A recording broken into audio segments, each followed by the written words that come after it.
Numbness in hands లేదా చేతులు మొద్దుబారిపోవడం, స్పర్శ కోల్పోవడం వెనుక నరాల సమస్యలు ప్రధానమైనవి.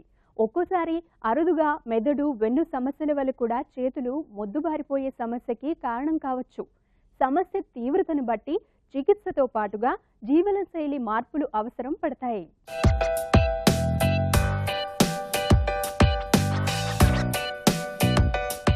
చేతులు, ముఖ్యంగా అరిచేతుల నరాలు తిమ్మిరెక్కినట్టు, చేతుల్లో స్పర్శ తెలియక మొద్దుబారినట్టు అనిపించే సమస్య తీవ్రంగా ఉంటే దాని వెనుక పలు కారణాలుండొచ్చు. వాటిల్లో అత్యంత సాధారణమైనది నరాల సమస్య కావచ్చు. చేతుల్లో మణికట్టులో ఒకటి లేదా పలు నరాలు డ్యామేజ్ కావడం లేదా నొక్కుకొని పోవడం అంటే కంప్రెస్ కావడం కారణం కావచ్చు. ఇక నరాలను ప్రభావితం చేసే ఆరోగ్య సమస్యలు, ముఖ్యంగా డయాబెటీస్ వల్ల కూడా చేతులు మొద్దుబారే అవకాశం ఉంది. కాకపోతే డయాబెటీస్ వల్ల పాదాల్లో ముందుగా నమ్మునెస్ తెలుస్తోంది. మెదడు, వెన్నుపాము సంబంధ కొన్ని అరుదైన ఆరోగ్య సమస్యలు కూడా చేతుల్లో నమ్మునెస్ కి కారణం కావచ్చు. కాకపోతే నమ్మునెస్ తో పాటుగా బలహీనత కూడా ఈ సమస్య కారణంగా ఉండొచ్చు. ఒకటి లేదా రెండు చేతుల్లో ఉండే నమ్మునెస్ కు ఇతర కారణాలు alcohol use disorder, carpal tunnel syndrome, cervical spondylosis, Lyme disease, multiple sclerosis, Guillain Barre syndrome, ganglion syndrome, Raynaud disease, vasculitis, vitamin B లోపం. ఇక కీమోథెరపీ వల్ల వచ్చే సైడ్ ఎఫెక్ట్స్ కారణంగా కూడా నమ్మునెస్ ఇన్ హ్యాండ్స్ చూడొచ్చు. చికిత్స ఆయా కారణాల ఆధారంగా ఉంటుంది. కారణం ఏంటని తెలుసుకునేందుకు కొన్ని వైద్య పరీక్షలు అవసరం పడొచ్చు. నమ్నెస్ ఇన్ హ్యాండ్స్ అంటే తిమ్మిర్లు అంటామండి. తిమ్మిర్లు అనేది కామన్గా దీన్ని పెరస్థీషియాస్ అని కూడా అంటారు. ఇది నరాల బలహీనత వల్ల వస్తుంటుంది. పెరిఫరల్ నర్వ్స్ అనేవి నాడీ మండలంలో బ్రెయిన్, స్పైనల్ కార్డ్ని మిగతా బాడీ పార్ట్స్తో కలుపుతూ ఉంటుంది. సో ఈ పెరిఫరల్ నర్వ్స్ దెబ్బతింటం వల్ల ఈ నమ్నెస్ వస్తుంటుంది. కాళ్ళు చేతులు తిమ్మిరెక్కడం, స్పర్శ తెలియకపోవడం, సూదులు పొడుస్తున్నట్టు ఉండటం, ఒక్కోసారి కాళ్ళకి చెప్పులు జారిపోవడం, చేతుల్లో వస్తువు పట్టుకుంటే తెలియకుండా జారిపోవడం. వీటి కారణాలంటే షుగర్ వ్యాధి వల్ల, thyroid problem, vitamin deficiency, B12, D3, తర్వాత ఇది ఇన్ఫెక్షన్స్. ఒక్కోసారి ఇన్ఫెక్షన్స్ వల్ల కూడా వస్తుంటుంది. ఇన్ఫెక్షన్స్ అంటే HIV ఇన్ఫెక్షన్, ట్యూబర్క్లోసిస్, స్పైనల్ కార్డులో ట్యూబర్క్లోసిస్ వల్ల కూడా వస్తుంటుంది. తర్వాత ఇది కార్పల్ టన్నెల్ సిండ్రోమ్ అంటాం. ఇది రిస్ట్ జాయింట్ దగ్గర ఒక్కోసారి బ్యాండ్ లా ఉంటుంది. ఆ బ్యాండ్ మీడియన్ నర్వ్ అని ఒక నర్వ్ వెళ్తుంటుంది అనమాట రిస్ట్లోకి. ఆ నర్వ్ని గట్టిగా కంప్రెస్ చేయడం వల్ల అప్పుడు కూడా ఈ నమ్నెస్ వస్తుంది హ్యాండ్స్లోకి. సో ఈ కారణాలన్నిటి వల్లనూ ఈ నమ్నెస్ వస్తుంటుంది. ఎలాంటి ప్రమాదకర ఆరోగ్య సమస్య లేకుండా కేవలం కొన్ని ఆహార మార్పుల ద్వారా చేతుల్లో తిమ్మిర్ల సమస్యని నయం చేసుకునే తరహా B12 విటమిన్ డెఫిషియన్స్.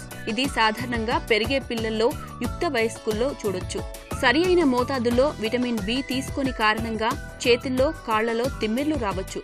ఇక ప్రెగ్నెన్సీలో కూడా ఒక్కోసారి వాటర్ రిటెన్షన్ వల్ల చేతుల్లో నమ్మునెస్, టింగ్లింగ్ సెన్సేషన్ అంటే తిమ్మిర్లు ఎక్కిన ఫీలింగ్ చూస్తూ ఉంటాం.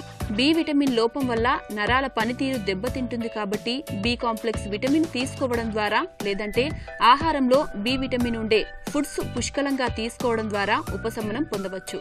ఇక కార్పల్ టన్నెల్ సిండ్రోమ్ లో భాగంగా ఒకే పొజిషన్ లో కూర్చొని చేతులను ఒకే మూవ్మెంట్స్ తో పనిచేసే వారిలో కూడా కొన్ని అనుకూలాత్మక మార్పులను చేసుకోవడం ద్వారా సమస్యను అధిగమించవచ్చు.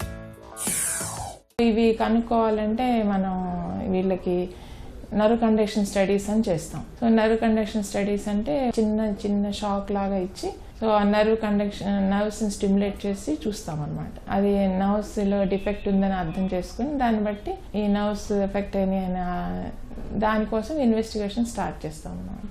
ఇప్పుడు ట్రీట్మెంట్ షుగర్ వల్ల వచ్చిందైతే షుగర్ ట్రీట్మెంట్, ఫస్ట్ ట్రీట్మెంట్ అది షుగర్ ఇస్తాము. థైరాయిడ్ ప్రాబ్లం అయితే థైరాయిడ్కి ట్రీట్మెంట్, తర్వాత ఇమ్యునోగ్లోబులిన్స్ వల్ల అయితే ఇమ్యునోగ్లోబులిన్స్ దానికి ట్రీట్మెంట్ స్టార్ట్ చేస్తాము. B12 డెఫిషియన్సీ అయితే ఒక కోర్స్ ఉంటుంది. B12కి ఫస్ట్ 10 days రెగ్యులర్గా ఇంజెక్షన్స్ ఇచ్చేస్తాం.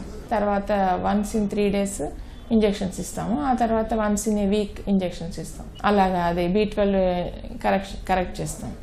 ఆ తర్వాత ఇది కార్పల్ టన్నెల్ సిండ్రోమ్ అనుకోండి, దానికి first tightness of the band బాగా ఎక్కువ ఉంటే ఆ బ్యాండ్ని కట్ చేస్తారనమాట. అలా కాకుండా మరీ అంత సివియర్గా లేదు అనుకోండి, గాబాపెంటిన్ ఇవి ఇచ్చి చూస్తారనమాట. మరీ సివియర్గా ఉంటే మాత్రం ఆ బ్యాండ్ని కట్ చేస్తారు. సో తర్వాత ఇది లెప్రసీ అనుకోండి, హ్యాన్సన్స్ డిసీజ్ అనుకోండి, లెప్రసీ ట్రీట్మెంట్ ఇస్తాం. సో అది depending upon the cause treatment ఉంటుంది. 1 లేదా 2 చేతుల్లో స్పర్శ కోల్పోయి మొద్దుబారిపోవడం సమస్య తీవ్రత ఎలా తెలుసుకోవాలి, ఎప్పుడు ఆలస్యం చేయకుండా వైద్య సహాయం తీసుకోవాలి అని చూస్తే, అకస్మాత్తుగా మొదలై బలహీనతతో పాటుగా పెరాలసిస్ లక్షణాలను పోలి ఉంటే, దీనితో పాటుగా మాట్లాడడంలో ఇబ్బంది, తల తిరిగినట్టుగా విపరీతమైన తలనొప్పి ఉన్నా ఎమర్జెన్సీగా పరిగణించి వైద్య సహాయం తీసుకోవాలి. వీటితో పాటుగా ఒకవేళ నమ్మునెస్ కనుక 2 వారాల పైగా బాధిస్తూ నెమ్మదిగా మొదలై రోజు గడుస్తున్న కొద్దీ ఎక్కువ అవుతుంటే, మిగతా శరీర భాగాలకి కూడా వ్యాపిస్తున్నా, ఒక చేతిలో 1 వేలు మాత్రమే తిమ్మిరి ఎక్కువవుతున్నా వెంటనే వైద్య సహాయం తీసుకోవడం మంచిది.